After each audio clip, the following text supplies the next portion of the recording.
L'heure est grave. Le journaliste Ferdinand a été fait une grave révélation sur l'arrestation des deux journalistes français au Togo. Actuellement, c'est gâté. Regardons la vidéo. Depuis mercredi soir, on était au courant de l'information, mais on n'avait pas les détails pour en parler dans le live de dimanche. Depuis mercredi soir, on a eu vent de ce que deux ressortissants français, journalistes professionnels d'ailleurs, ont été arrêtés dans la région septentrionale au Togo par les autorités togolaises qui les ont ramenés à Lomé pour les soumettre à des interrogatoires. Et ces journalistes-là, dès qu'ils ont été arrêtés, on a commencé par vouloir monter tout un scénario autour d'eux. On commençait par parler d'espionnage, de ci ou de ça. Et je crois que l'ambassadeur est déjà parti, je pense, et sa mission est terminée. Donc l'ambassade à Lomé, en tout cas ceux qui sont là-bas, ont dû interpeller les autorités togolaises qui ont répondu que non, ils essaient de gérer, c'est une affaire, c'est une question de routine, c'est en train d'être géré. Mais en même temps, pendant qu'ils rassuraient l'ambassade, Faure Gnassingbé donnait des consignes à Djouroubi, mercredi déjà, de ne céder à aucune pression, de les garder et de donner même des instructions au procureur pour les inculper.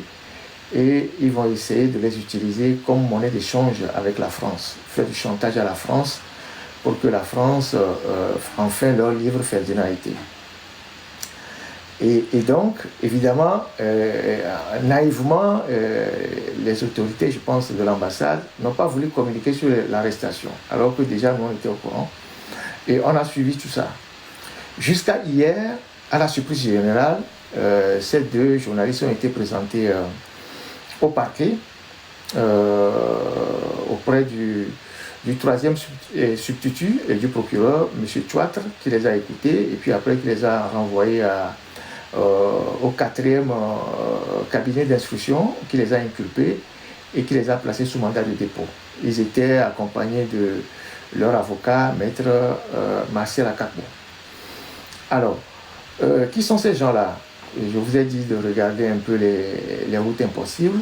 C'est des journalistes d'une maison de production qu'on appelle Tommy Committee et qui font de la production pour France 5 et parfois Arte. C'est des gens qui parcourent le monde, qui ont fait partout dans le monde de grandes émissions. C'est des émissions de très, très, très grandes écoutes.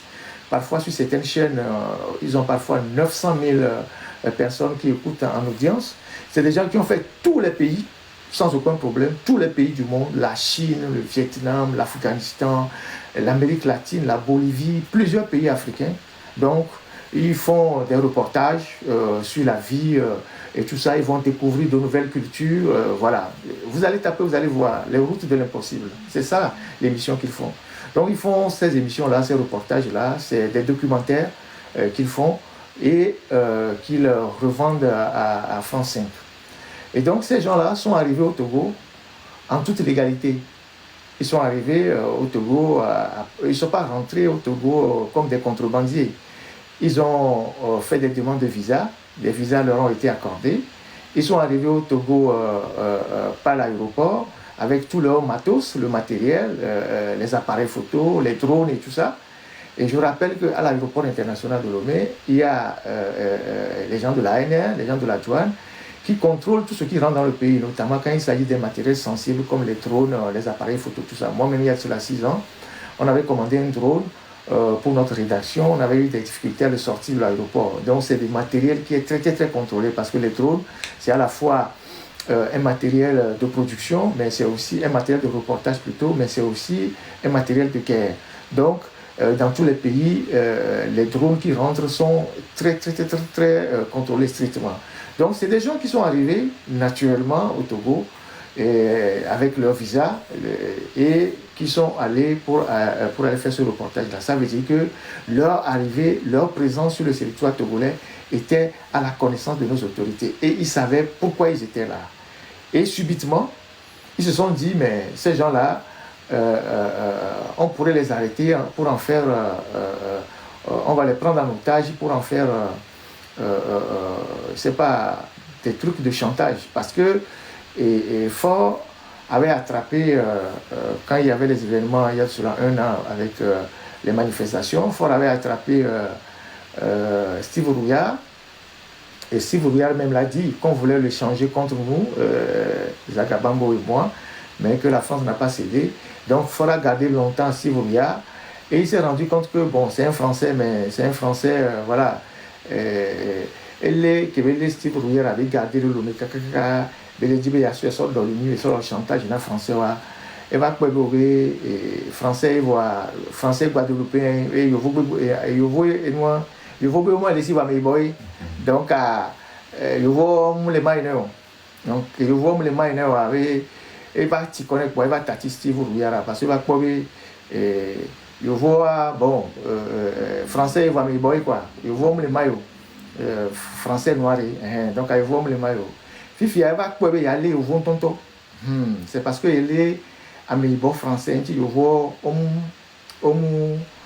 somisonayo. Donc, il est allé au vent tonton. Donc, il est allé au vent tonton. Il est allé au vent tonton, basé, quoi. Voilà la chimie. Donc, c'est. Vraiment, si vous regardez en passion. Donc, il s'est dit que bon, maintenant il va attraper vrai français. Donc, il a attrapé les deux là. Et il dit à Drouvi, puisque c'est Adjouvi et Madjouba qui l'utilisent dans ces genres de dossiers. Les deux là, c'est des gens très dangereux. Adjouvi, toi, tu es français. Oui, ils nous ont dit la CEDEAO a tranché. Aujourd'hui, ils sont dans l'embarras, ils sont paniqués et ils ne savent pas la suite que cela va donner. Et donc, ce n'est pas le moment des débats inutiles. Qu'est-ce qu'on fait, qu'est-ce qu'on ne fait pas? J'ai entendu les gens dire, oui, la CEDEAO. Hier, j'ai discuté avec un ami. Je dis, mais je ne sais pas comment les Togolais font de la politique. C'est vrai que ce qu'on attendait de la CEDEAO, on ne l'a pas eu totalement. Mais on a eu en partie. Si vous êtes, je fais un peu de l'allégorie. Si vous êtes dans un match, vous êtes en train de jouer un match, et vous avez un arbitre qui siffle d'habitude contre vous, qui siffle toujours contre vous, que vous soupçonnez d'être corrompu. Et un jour, dans un autre match, avec la même équipe, l'arbitre vous donne un avantage. Vous saisissez l'avantage ou bien vous insultez l'arbitre. Je raisonne bêtement comme ça. Bêtement comme ça. Vous êtes dans un match. Il y a un arbitre que vous connaissez, qu'il siffle toujours du faux. Il soutient toujours l'adversaire. Mais un jour, il a eu la lucidité de vous donner un penalty. Vous jouez le penalty ou bien vous insultez l'arbitre. On s'en fout de la CEDEAO à ce stade. On n'a rien à foutre de la CEDEAO à ce stade. Ce que la CEDEAO nous donne comme avantage, c'est ce qu'il faut saisir et maximiser contre le régime. Mais vous voyez que le régime lui panique. Vous avez vu le relais de tous les médias. Tous les médias ont dit anticonstitutionnalité, irrégularité. Vous pensez que ça fait plaire à Faure? J'ai appris qu'il est dans tous ces états. J'ai appris qu'il est dans tous ces états. Qu'il est dans tous ces états. Et qu'il dit même qu'on l'a rassuré que cette décision n'allait pas sortir. Maintenant la décision est sortie. Ils font quoi? Donc comment est-ce que vous devez utiliser cette décision? Ou bien comment est-ce que vous devez anticiper pour que le régime n'utilise pas cette décision pour piéger encore la classe politique et la mener vers une fausse piste? C'est des cas comme ça qu'il faut réfléchir. Pendant que les juristes continuent pas à faire leur travail, puisque les juristes vont continuer pas à faire leur travail, puisque la Cour de justice de la CEDEAO n'a pas tiré toutes les conséquences de son arrêt, il faut continuer par poser d'autres axes. Les politiques doivent s'organiser pour mettre la pression sur le régime. Puisqu'aujourd'hui, l'illégitimité de Faure Gnassingbé est juridique, c'est un instrument juridique que vous pouvez présenter partout, que vous pouvez présenter à l'ONU, à l'Union européenne, et à l'Union africaine, et continuer par faire le plaidoyer contre son régime. Donc, ce n'est pas le moment des querelles, les moments des personnes, les moments de ci, les moments de ça. Je reviens à la question.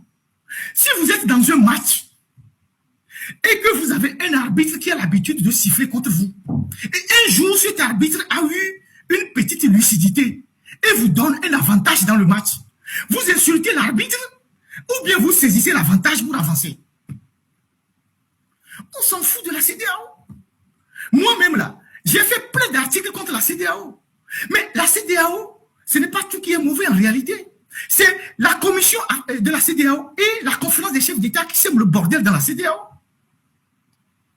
C'est la commission c'est la commission et la conférence des chefs d'État qui sèment le bordel dans la CEDEAO. Sinon, il y a des institutions de la CEDEAO qui travaillent. Moi-même, je suis plaignant dans un autre dossier contre Bolloré à la CEDEAO. Il y a eu plusieurs Togolais qui sont allés à la cour de justice de la CEDEAO qui ont eu raison. Au Sénégal, quand les Sonko avaient des problèmes avec Macky Sall, ils sont allés à la cour de justice de la CEDEAO, ils ont eu raison. Et il y a plein de Togolais qui ont des procès à la CEDEAO qui ont eu raison. Au moins, on reconnaît ça. La CEDEAO, c'est aussi ça. Les institutions ne sont jamais parfaites. La conférence des chefs d'État et la commission sont beaucoup plus sous influence extérieure, des puissances étrangères et tout ça. Ça, c'est une réalité. Mais ce que vous pouvez saisir pour avancer, il faut saisir et avancer. Le reste, on s'en fout. Donc, on dit tellement des choses et tout. Oui, les gens sont dans des analyses totalement à l'ouest. Le temps où on est là, c'est même plus le temps de la discussion. C'est comment il